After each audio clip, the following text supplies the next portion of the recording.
Country's highest court has ruled the president can ban transgender people from serving in the military.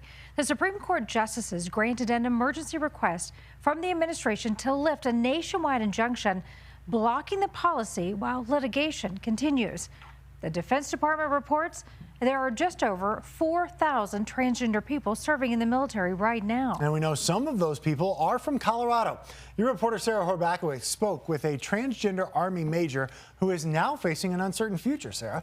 Yeah, we had a long conversation earlier today because a lot's changing right now, both in the courts and how it's applying. The woman I spoke to said she's supposed to move across the country for a new assignment in just a few weeks, but she's not sure if she'll be able to go.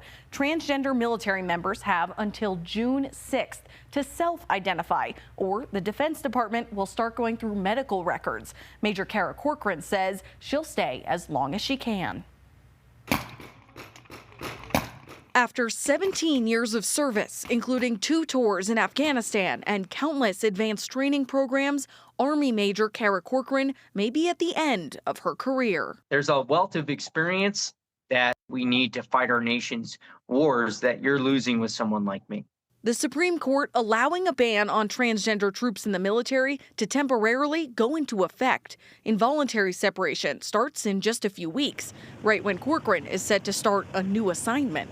I was headed to Fort Bragg. They were looking forward to having another jump master on the team, but unfortunately, I'm probably going to wind up getting booted. Hours before the court's ruling last week, Defense Secretary Hegseth shared his views on the issue at a conference in Tampa.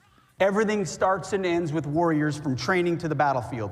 We are leaving wokeness and weakness behind.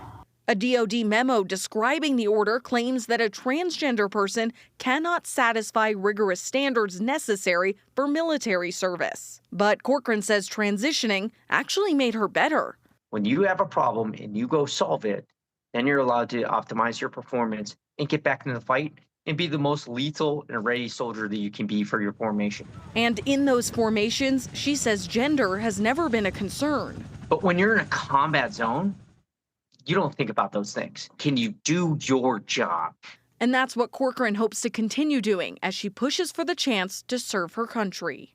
We're going to continue to fight because that's what Americans do, and that's what Americans who serve this country swore an oath to do. Not only fight for our country, but fight for our right to continue to serve this country. This ruling is not a final decision, but it means the ban can go into effect while the case moves through the courts. Michael and Karen, it could be a while before we ever see that final ruling. Something we will follow. Sarah, thank you. Now to more of your reporters covering Colorado first in your communities. In Jefferson County, your reporter Karen Morfitt is tracking a Lakewood neighborhood